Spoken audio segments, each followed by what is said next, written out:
30 seconds and counting. Team.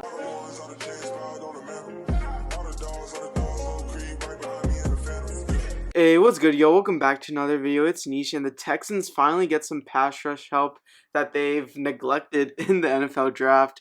They signed two players, the first one being Rasheem Green, formerly on the Seattle Seahawks, to a one-year deal, and they also signed Mario Addison. He's more of a vet. He's 34 years old right now, and he's been in the league for a very, very long time, as you can see. They signed him to a 2-year deal, and so these are very, very good signings for us. Our D line is actually looking not that bad now. You obviously have Jonathan Grenard on one end, and then I would think that they would have a rotation between someone like Mario Addison, Rasheem Green, and Ogbo Okoronkwo. I think all of them are very, very solid in their own right. None of them like star potential, but I'll go down talking about Rasheem Green and Mario Addison in depth.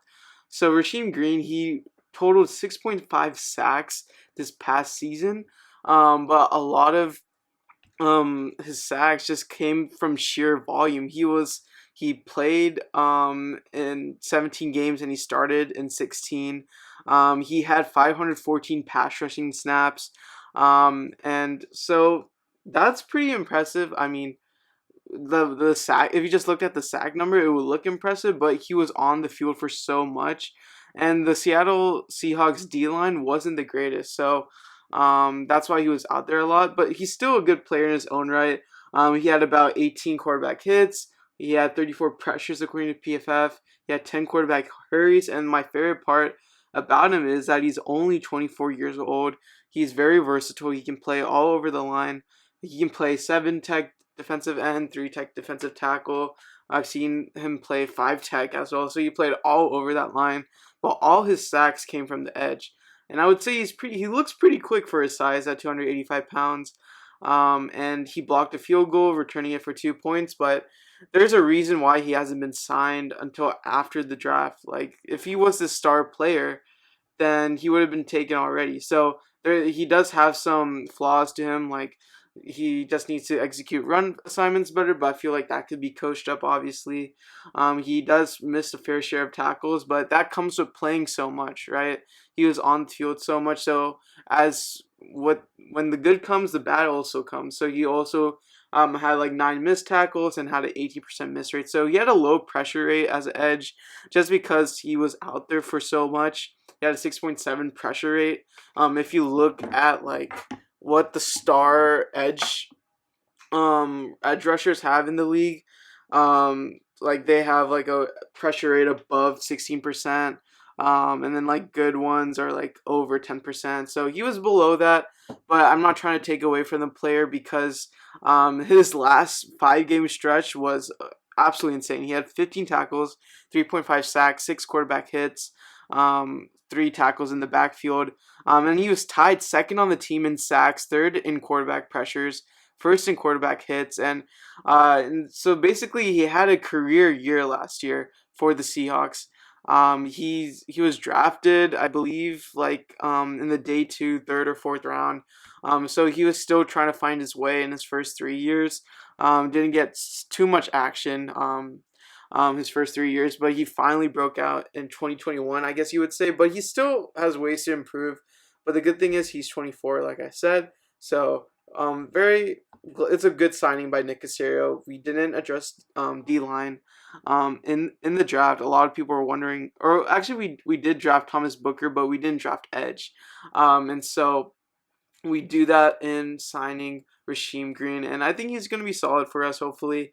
And so let me talk about Mario Addison. He's going to be a veteran guy for us, and he's been a consistently productive guy over his career. In 2021, he had 7 sacks, and hear this, in 17 games played, he started in 0 of them. So as a rotational depth edge rusher, he racked up 7 sacks, and I would say that's super, super impressive. He had 2 forced fumbles, and 8 tackles for loss, 7 quarterback hits. So he still seems like a very productive player, even at this age. And In 2019, he had 9.5 sacks. In 2017, he had 11 sacks, his career highest. So I feel like he'll be a great mentor to Jonathan Grenard, Ogbo Okoronkwo, Rasheem Green, who we just signed, and just like anyone on that D line.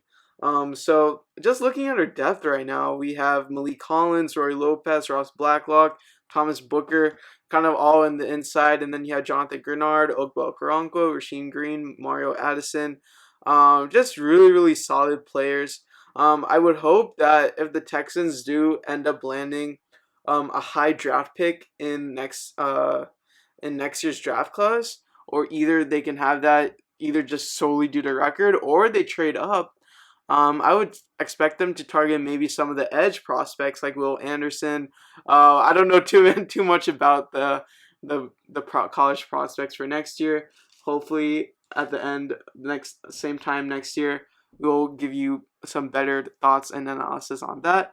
But yeah, super happy that Nick Caserio addressed this need for depth in the edge rusher group, and just overall our defense looks solid. Just every position on the Texans was addressed, so I'm super happy for that.